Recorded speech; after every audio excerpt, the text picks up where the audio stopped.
God, you will keep that hand. I actually know a lot of us that won't raise up our hand when you say, oh yeah, Nigerian, raise up your hands.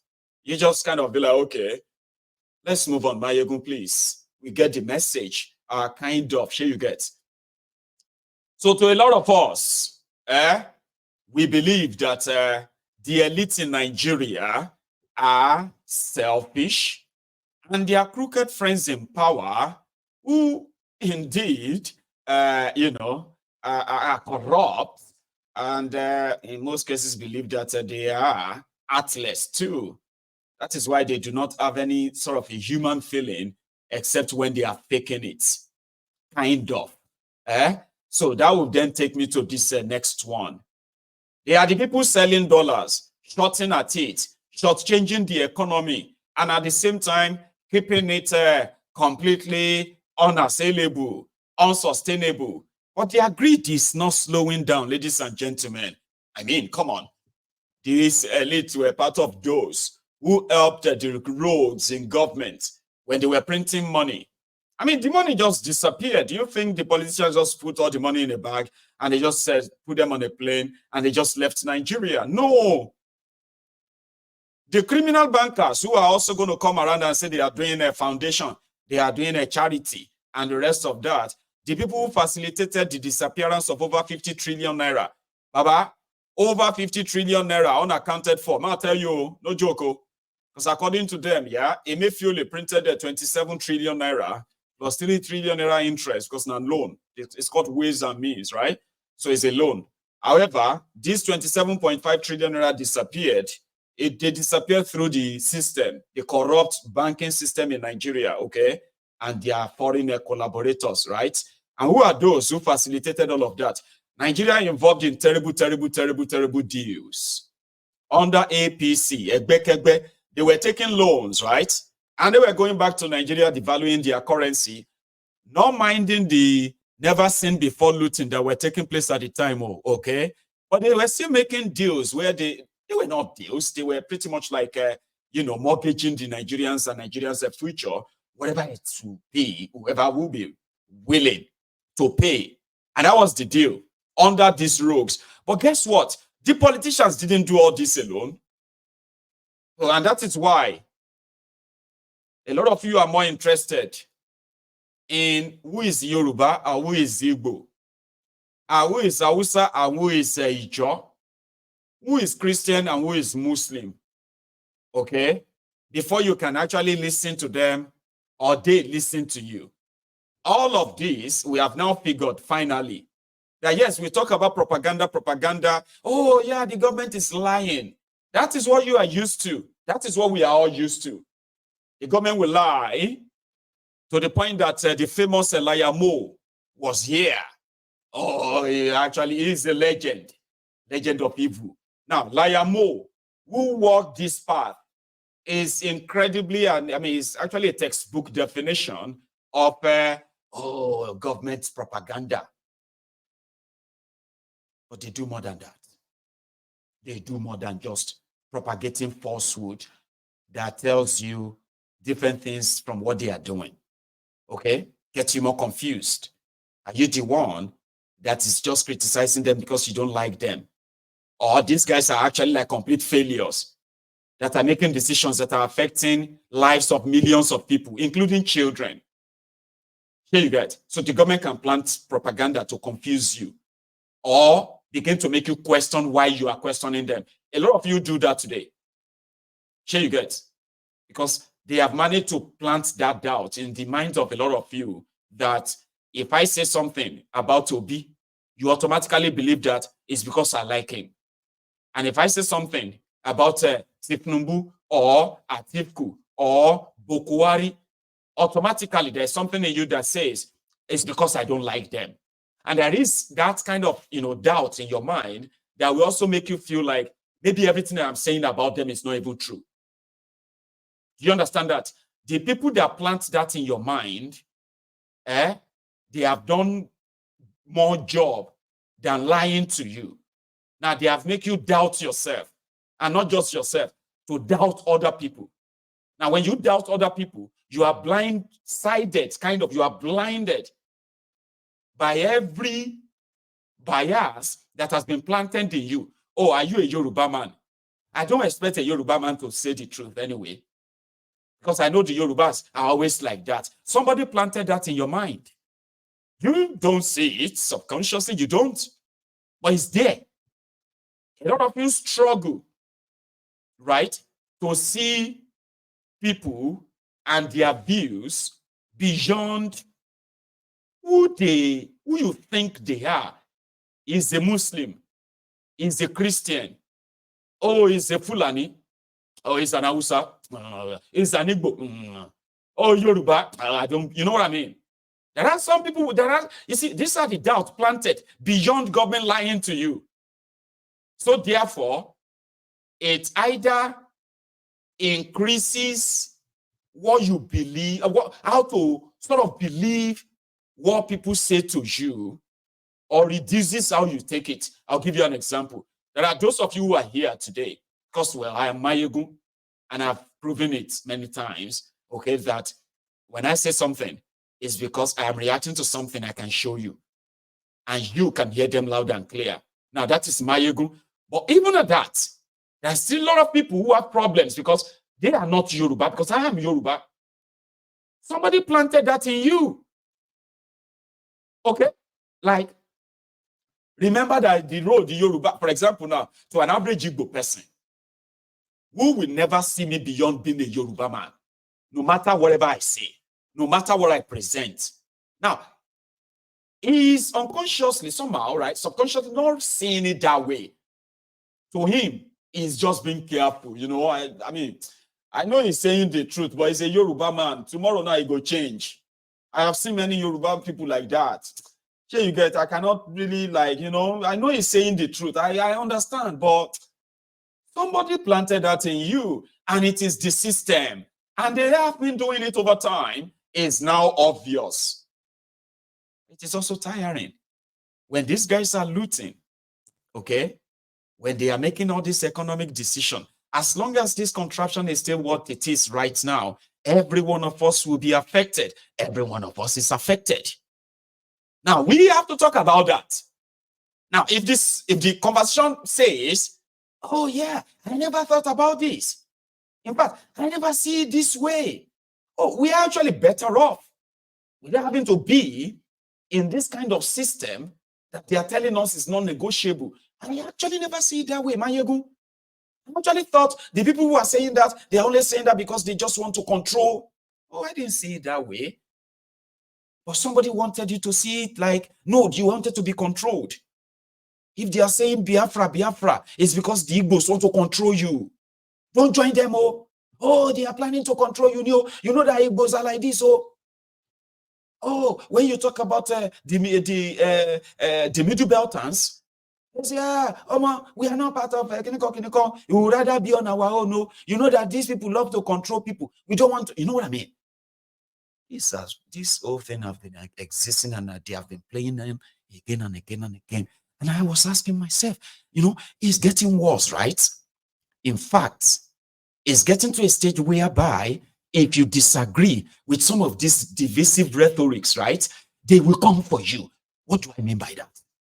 I'm a Yoruba man. I do not buy or support any of these religious, tribal, ethnic, divisive rhetorics, because to me, if the Yoruba man is held down today in that contraption called Nigeria, and somebody is saying it's not just is it just said the Yorubas, it's the only us. There are other people suffering in Nigeria. That the other people are suffering in Nigeria doesn't mean that the Yorubas have to share in that suffering. That other people are kind of facing terrorism in Nigeria doesn't mean that the Yorubas must face it with them too. So if somebody now says we have to be on our own, we shouldn't be part of this and all of that stuff, and you join in gaslighting them and say, oh, now you are acting like the Igbos, Abi. So you are now against our leaders. Our leader says we are better in Nigeria. Definitely, they will then begin to kind of gaslight you. Have you not been noticing that? Yeah, because it is politically motivated. It is politically sponsored. And it is now going beyond Yorubas hating Igbos, Igbos hating Yoruba, Igbos hating Fulani, or Fulani hating Hausa, Hausa hating Ijaw. It's no longer that now. The idea is now going from you hating other tribes or other religion or other ethnic nationality in Nigeria. Why the criminals in charge of Nigeria do not have any religion? They are all the same. They are all united. So why we are complaining about that, dealing with that, they have now sort of progressed. Okay, they have advanced into gaslighting all of you who decided that this is not good, this is not right. No, this is not good. Oh, this is really bad. Now they are beginning to now stereotype you too. You are not Igbo enough. You are not Yoruba enough. You are not this enough. You are not that enough. And you know where that is headed, eh? Now for inside internal cleansing, the whole thing will first start. When people will begin to hate on themselves, hate on their own brother, simply because the criminals in Nigeria want it that way. You cannot be united and be asking for Biafra. No, you not let that happen. So to make sure that that will never happen, then there are those that they must use. For example, when you say we want Biafra, we want Yoruba nation, for example, okay? So you would expect the Igbos primarily and every other ethnic nationalities that identify with the Biafrans to participate and be given an opportunity to decide if they want to be a country or they still want to be part of this Nigeria also, right? Now, you are advocating for that. It is democratically allowed. It is legal. It is constitutional. But the Nigerian fake constitution, which is not constitution, is a decree, okay, has criminalized that. But nevertheless, because of the failure of the current practice system in Nigeria, which has kept everyone more divided and more poorer. So because that, as a result of that, right, it has sort of boosted the campaign, the advocacy, the conversation around this contraption must be renegotiated. This contraption cannot continue like this. Anyone who is asking that this contraption should continue or is not negotiable, they are people who are secretly angling for genocide in Nigeria. And that is already a scheme that is playing out now, where those of you who are asking for self-determination, your own place, your own country, are being gaslighted by your own peers, your own people. Do you understand that? This is part of the state-sponsored scheme where the rhetoric around divisive languages, where people were supposed to be discussing things that actually affects them, the policies of government, decisions that are making life hell for them, unite against this and possibly demand for a change. Now, you won't be able to, and you also not be able to form an opinion on how to get out of this. You can't change them, okay? Because you won't have the capacity to change them if you are all divided from within. So all of these are sponsored. And it is high time you all stop engaging them. Whether you are Yoruba or you are Hausa or you are Igbo or you are wherever you are from. Except if you are a secret, closet terrorist. Because listen to me. I, as a Yoruba man, and I will always be a Yoruba man. And I'm a Yoruba man that is very proud. A proud Ijebu Yoruba man. Do you understand that now? So no matter what do you call it? No matter what they try, how much they try to gaslight people like us, okay? It will all come to naught. And conversation like this are meant to take place so that those of you who are going to be hoodwinked or sort of, cajoled or gaslighted or bullied into thinking it is actually an ideal thing, or you are preserving something they are not really interested in other than their political gain, okay? So this is for you. But let's go to another thing there, which is the real issue again. Nigeria, under Bukwari and their stinking elite in Nigeria, they destroyed Nigeria economy.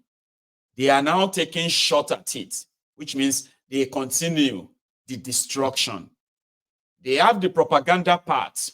They have succeeded in ensuring that when conversation like this, important conversation like this is happening, one idiot, one weary, or a group of wearies will join and say, try to kind of, deviate it and begin to attack your personality. All of this, they are part of the state-sponsored. And when I say state-sponsored, I'm talking about funded.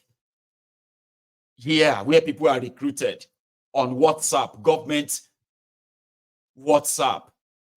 And all they have to do on social media, offline, is to continue to fan the ember of division, religion, tribal, this ethnic that.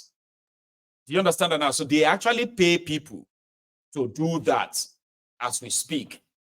And it seems to be about to become something that will be out of hand, if it is not already. But here is what, again, important. The electricity generation in Nigeria remains poor. And I mean very, very poor, with very twice. There has not been any improvements in anything from any part of the economy. Kadobi and his gang and their friends in the same elite, they are cooking the book. They are cooking the book. Do you know what that means in accounting? Cooking book. It simply means they are falsifying reports. They are falsifying figures. They are doing backup, check-up, and all of these things that are supposedly so contrary to whatever other policy they are pushing out there. They are not making any improvements in any part of the economy, not the manufacturing, none. I mean, if you have an economy where, let's say, is that not what it is all over the world, where politicians will be able to tell you how much investment they've been able to attract? And I'm talking about visible investors, visible investment, not loan sharks. Loan sharks are those that comes to borrow your criminal leaders' money. So sometimes they will tell them to raise treasury bills or bonds. So all of these are just like, borrow us some money for 6 months, we'll pay you back. Borrow us this money, we'll pay you back. At what interest rate? At this interest rate, we'll pay you back. We can even pay you with crude oil and all that kind of a thing. But there's no real investor, no real investment. Because if there has been real investors and real investment, do you know what will be happening? They will be rolling out, employment numbers. I mean, by now, they will tell you, since the improved electricity generation and distribution, they have sort of managed to, the manufacturing sectors have managed to now come back to life. They are now running on profit, or they will be running on profit, because the government has now, you know what I mean? Like, now they can start employing, or they have started employing. So by now, this won't just be like you just getting employed. I'm talking about like real job, something that actually suits whatever economy you have right now. When I was on my way to the studio this evening, I was listening to the radio, and I think it's the news or announcement or what have you.